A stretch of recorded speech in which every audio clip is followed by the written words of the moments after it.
Hey guys, it's Scott and Amber from Diversified Acres.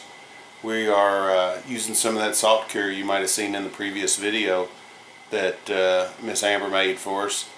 We're going to put that on our hams and cure the hams. We have 2 hams from this hog that we after trimming down and cleaning up, we're at 23 pounds, about 23 pounds on them. So we'll use that to calculate how long we have to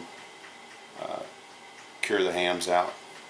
So here we go, let's get started. Alright guys, so what we have here is what this one weighed. This was 22 pounds? Yes. 22 and a half pounds is what this guy weighed. And it's a nice ham. I cut the hocks real short just to make sure that we didn't. This is one of the hocks that I cut off of it. I just salted it up, but we cut it real short just to make sure that we lessened our chance of spoiling this ham. We put this sugar cure on here. This is, like you saw a while ago, we made this, or in the other video, we made this sugar cure. We'll put a link in the description if you want to go back and view it. What we do when we're putting this on is we put it on like no other business. We don't want to short ourselves on this part right here. When it's actually all done and sitting stationary, because when it gets moved around here, a lot of that will fall off onto the pan. When it's sitting stationary, we'll go back and we'll cover all of this meat up right here. It'll completely be covered very liberally. You don't want any of this red showing at all. And you'll see here in just a few minutes, I don't know if you'll be able to tell the colors. The color of this will start to change because it'll start drawing that moisture out just as soon as it makes contact. Now if you can look down here, we've got that bone right there. I run that butter knife in down around that bone and open that up. Get down in there, it ain't gonna hurt it to get down wide down in there and open that hole up so you can get your fingers down in there, because you want to get down in there just as deep as you can.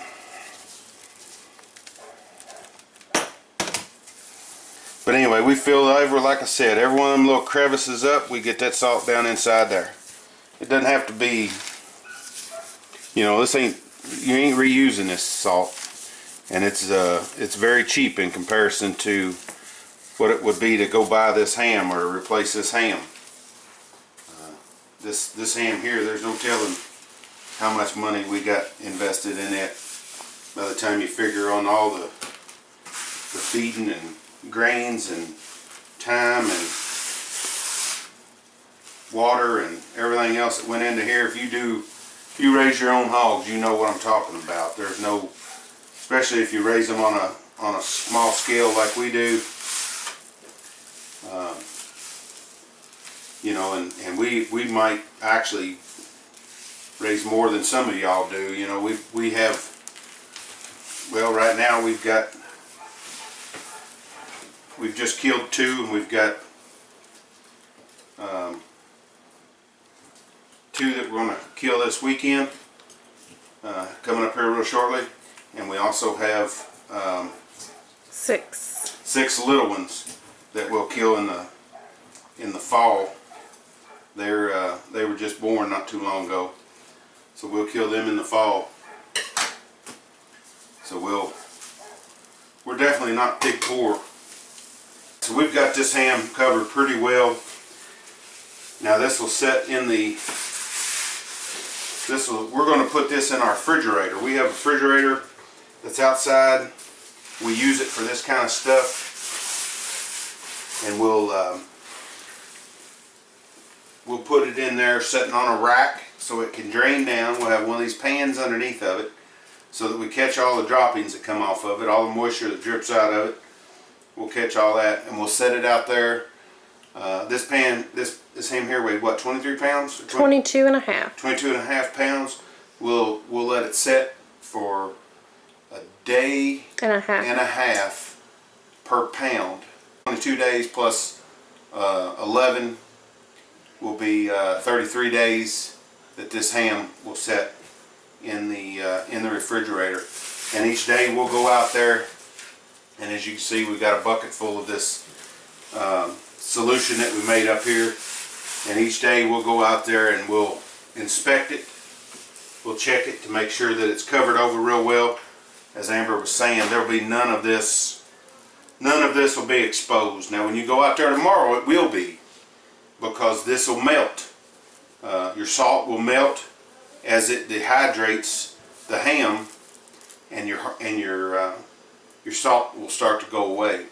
Your brown sugar, it'll do the same thing. It'll actually start to penetrate, doing its job and getting in there to flavor it. So we'll have to. One thing I don't know how to stress enough is, and one thing that we do, I guess it wouldn't go bad, but we always try and make sure that we don't stick our contaminated hands, or dirty hands I should say, back into this bucket, because we'll seal this bucket up and we'll use this again this weekend coming up when we cure 2 or 4 more hams off these other hogs, depending on how many we actually do. I'll cut this piece of fat here off. Now with this ham, you're going to want to make sure that the rind is down. You move it every other day, so that way it doesn't just sit, like the moisture don't sit inside the rind. It'll come out the sides. But you want that salt to get down in there. Right. And you'll start to see in a few days, and which you can see already, the color difference between this salt, which is dry, and this here is already pulling that moisture out, and it's already changed colors, and it's actually kind of tacky. It's sticky. It's sticking to my gloves real good. That along with the brown sugar, but it's real. It's sticking on there real well right now. So it's already doing its job. It's already drawing that moisture out.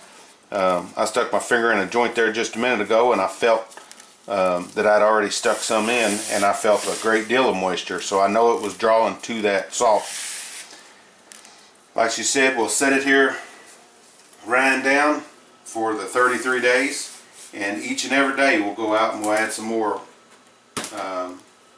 solution to it, cover it up, make sure it's covered completely. Now this is not the only way of doing this. There's several different ways of doing this. This is a real simple way of doing it.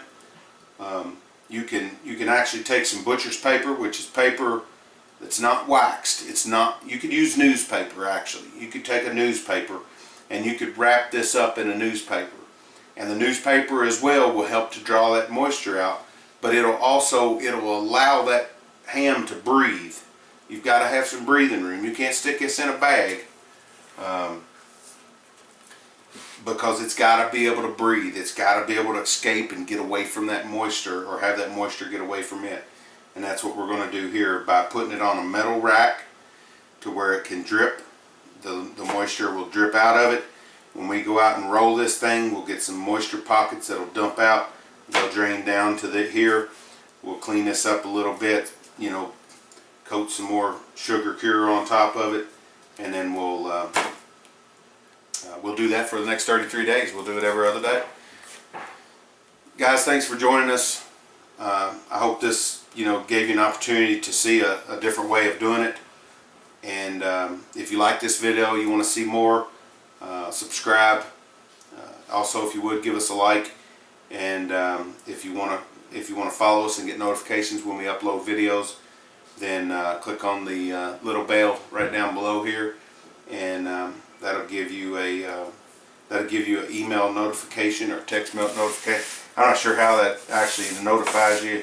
I guess it's depending on your settings and how you got it set up, but mine come through email notifications and through my YouTube channel. And you can continue to watch how our homestead's going here, how our family's growing, and the way that we do things. Which again, I can't say enough. It's not the only way of doing it, but it is the way that we do it.